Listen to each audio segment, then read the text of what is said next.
Karen sem noção deixa o filho roubar minha bengala de cego.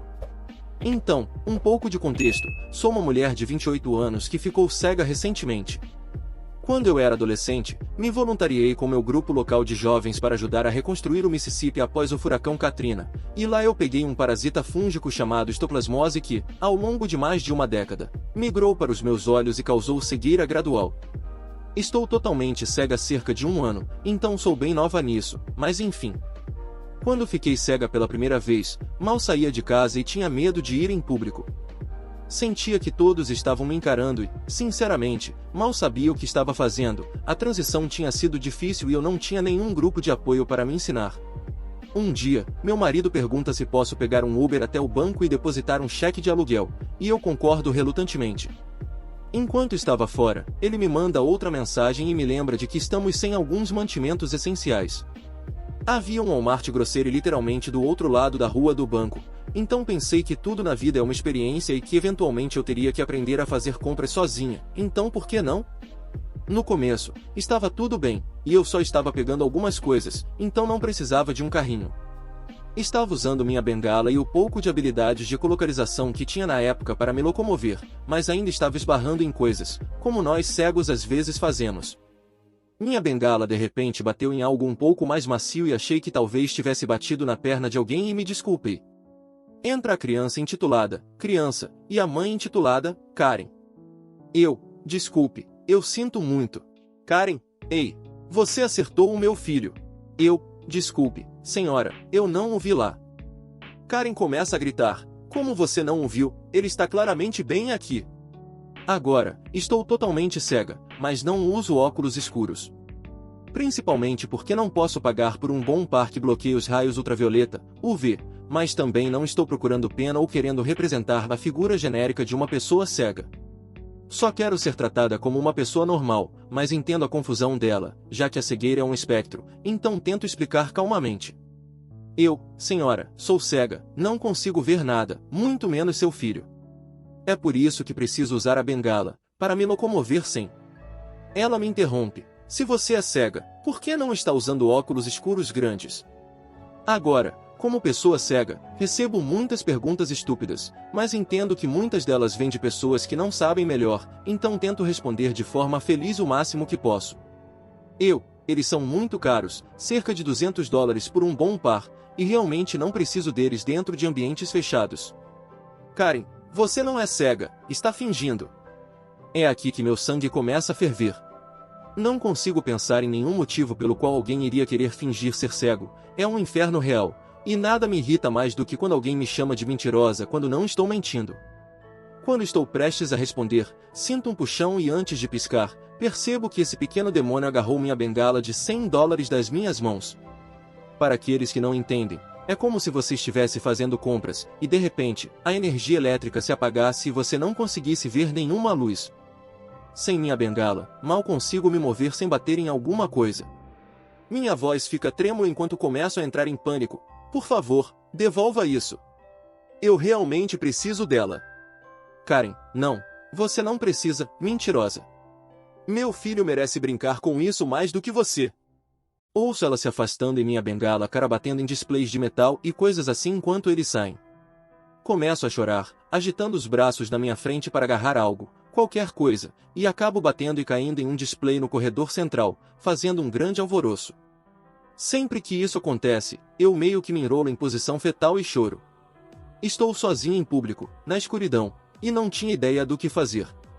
De repente, sinto uma mão no meu ombro e uma voz masculina, vamos chamá-lo de CR por cara incrível, pergunta se estou bem e para ficar exatamente onde estou. Eu faço isso, mas começo a pelo menos me sentar e ouvir. Esse homem deve ter sido alto e ter uma constituição física robusta, porque seus passos soavam como os de um gigante e senti uma corrente de ar quando ele se afastou. A uns 9 ou 12 metros de distância, ouço um rugido alto como um leão irritado e um barulho alto, então antes que perceba, o homem está de volta e me ajudando a levantar. Ele pega minha mão, coloca minha bengala na minha mão e me ajuda a pegar os itens que deixei cair quando caí no display. Eu enxugo as lágrimas das minhas bochechas. Obrigada, muito obrigada, eu não sabia como lidar com isso. CR, não se preocupe com isso, algumas pessoas são apenas monstros. Esse cara restaurou minha fé na humanidade e até me ajudou a terminar as compras e a sair da loja. Enquanto estamos saindo, posso ouvir os gritos familiares de Karen, algo sobre CR pegando a bengala e puxando com força, arremessando o filho dela em um carrinho de compras. Não sei se ela estava exagerando ou não, mas isso explicaria o barulho que ouvi. É fácil se sentir sozinho em um mundo sem visão, mas mesmo através do terror absoluto de ser despojada da minha bengala, pelo menos agora sei que existem pessoas dispostas a me defender quando preciso. A pior Karen que já vi causou uma confusão épica porque eu não dei uma faixa preta para o filho dela no primeiro dia de aula de karatê.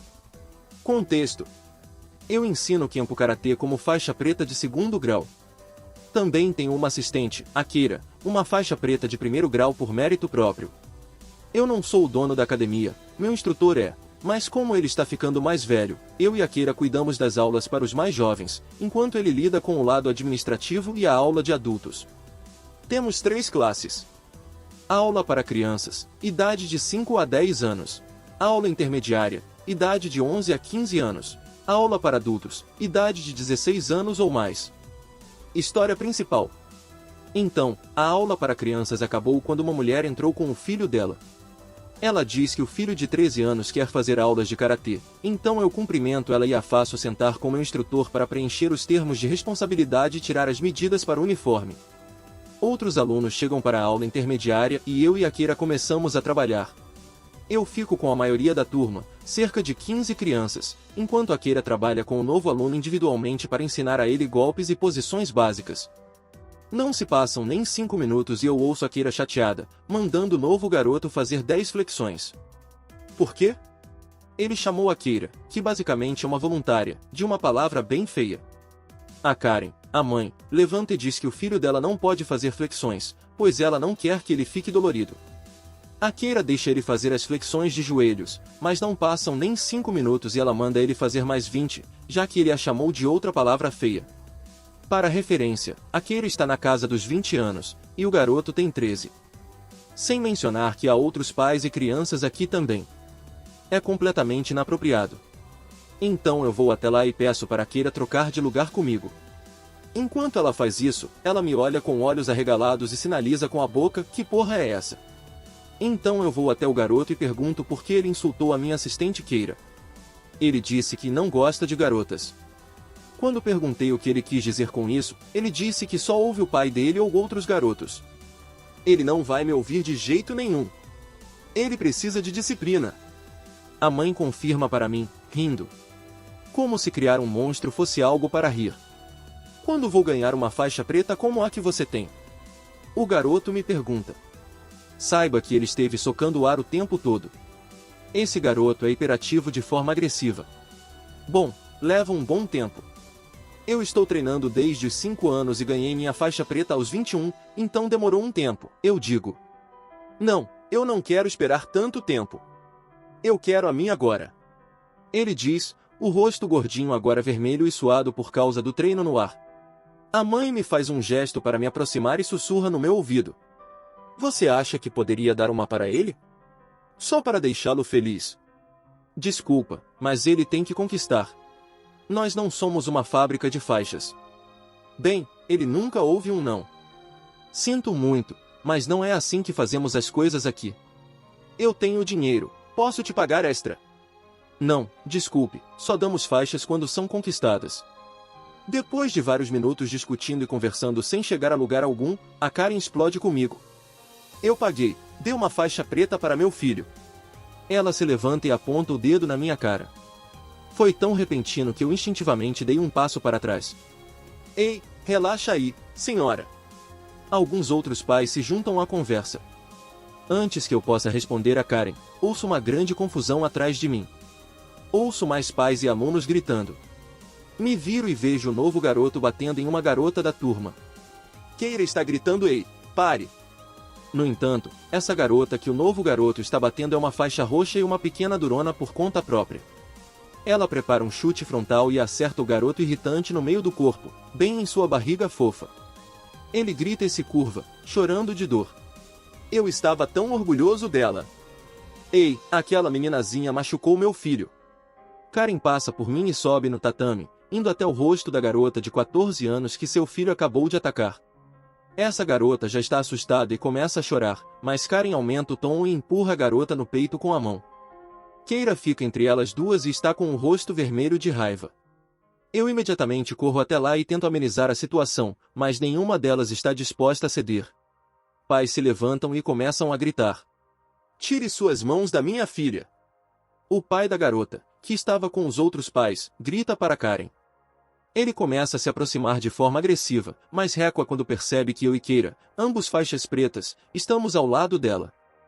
Agora, você deve saber algo sobre a Keira. Ela tem menos de 1,50 metros, pesa menos de 50 kg molhada, mas ainda assim ela consegue me dar uma surra no tatame em qualquer dia.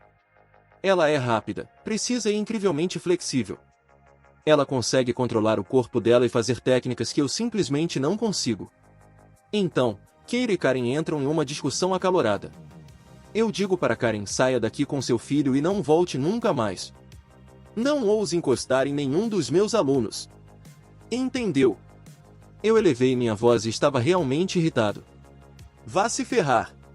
Meu filho precisa de uma faixa preta e você não vai dar para ele. Ela grita para mim. Seu filho está louco.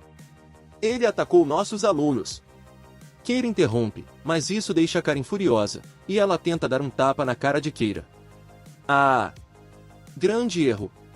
Tendo chegado ao limite, Keira desvia o tapa e acerta um chute na coxa interna de Karen com uma violência absoluta, sem segurar nada. O som do impacto do osso da canela de Keira destruindo a coxa de Karen ecoou pelo teto como um pedaço de carne sendo jogado no chão. Foi glorioso. Karen ofegou quando caiu no tatame em um monte.